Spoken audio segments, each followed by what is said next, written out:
Olá, sejam bem-vindos. Falar em educação à distância é falar de uma metodologia bastante diferente da presencial. Inicialmente, iremos tratar o tema A Desafiante Educação, contextualizando a educação à distância. Vamos começar analisando alguns fatores que marcaram a história e a evolução do ensino à distância. Vamos também entender um pouco sobre como o aluno que estuda à distância está inserido nesse contexto. A dinâmica dessa modalidade exige muita disciplina e dedicação. A autonomia do aluno tem sido um dos grandes desafios da EAD. E para desenvolver a autonomia nos estudos, é preciso considerar que cada indivíduo se encontra numa dimensão muito particular, possui habilidades e estilos muito diferentes. O primeiro passo para desenvolver a autonomia é reconhecer essas particularidades. Ao longo do curso, vamos entender como isso funciona. A educação à distância possui os mesmos objetivos e preocupações da educação presencial.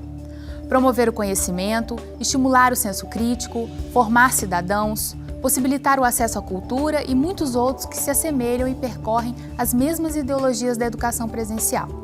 No Brasil, a EAD foi uma alternativa estratégica e eficaz que permitiu ultrapassar as barreiras geográficas e facilitar o acesso à educação.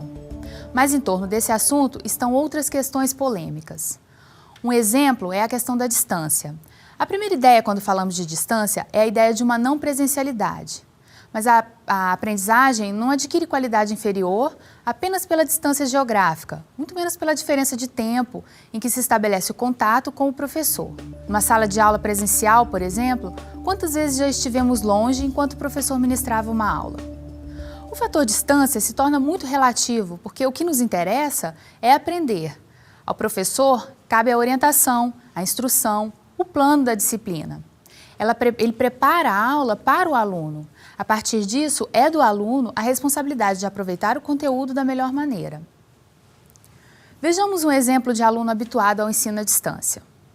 O aluno que é mais maduro, que é determinado, eu vou conseguir aquele diploma, eu preciso daquele conhecimento, esse é um ótimo candidato para a educação à distância. Para concluir uma pós-graduação em administração de empresas, Jorge usou todos os minutos disponíveis para aprender. Eu passei a estudar em aeroporto, passei a estudar em antessala de cliente ou de reunião.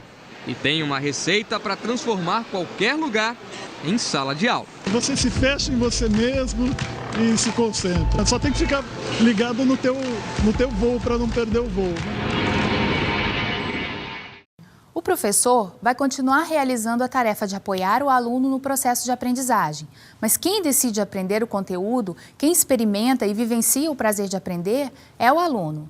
Dessa forma, é preciso refletir sobre o que é presença, ou melhor, que presença ideal seria essa?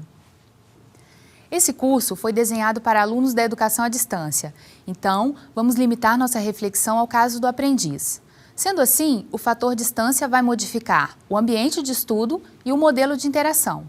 E o que isso significa? O aluno que estuda à distância escolhe o seu ambiente de estudo pensando na sua preferência e na sua disponibilidade. E, claro, levando em conta o tipo de metodologia e os recursos didáticos que o curso lhe oferece. Vamos deixar isso mais claro. Acompanhe comigo. Preferência e disponibilidade. Onde e quando se vai estudar? Em casa ou na escola? Qual o melhor horário para estudar hoje? Posso ouvir a aula enquanto pratico uma atividade física ou enquanto sigo para o trabalho? E quanto à metodologia e recursos, o que é necessário para estudar? Preciso de conexão à internet ou apenas um computador? Preciso visitar a biblioteca? Ou o material que tenho disponível atende às minhas necessidades sobre o assunto que vou estudar? Você pode observar que são diferentes as respostas a essas perguntas, pois diferentes são as preferências de estudos dos alunos da EAD. A partir das respostas obtidas, o aluno pode adaptar a rotina de estudos à sua realidade. A metodologia de algumas instituições utiliza recursos como livros, videoaulas, audioaulas e o ambiente virtual de aprendizagem. Talvez o espaço onde a interação tenha a maior significância, porque, como veremos logo mais, alguns estilos de aprendizagem precisam de muito mais contato através de recursos como esses. Concluindo a questão de tempo e espaço, em um ambiente presencial, vários são os fatores que podem comprometer a qualidade da aula. Há dias em que se está mais cansado, outros em que a distração é mais frequente. Às vezes, o método do professor não agrada. Então, a distância serve apenas para identificar a separação geográfico-temporal. E essa distância define um cenário muito propício para a aprendizagem.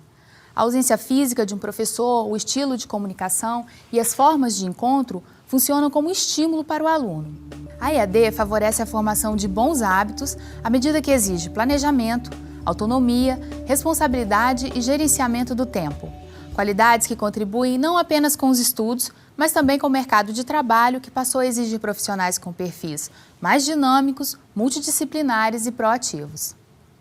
A EAD também acompanha a evolução da sociedade do conhecimento, os avanços da tecnologia e dos sistemas de comunicação e informação. Através da educação à distância, é possível alcançar uma grande e diversificada parte da população, que antes não tinha acesso à educação, oferecer flexibilidade, permitindo que você, aluno, estude no momento mais conveniente e oportuno. A EAD favorece acessibilidade e permite atender a todas as pessoas de acordo com as necessidades de cada um. Permite interagir com pessoas das mais diferentes culturas e regiões do país. Uma realidade, de fato, diferente do ensino presencial, concordam? A oportunidade para aprender é muito mais ampliada. Junto com essas inúmeras vantagens estão os desafios da educação à distância brasileira. Apesar do crescimento, ainda há preconceitos e resistências acerca da modalidade à distância.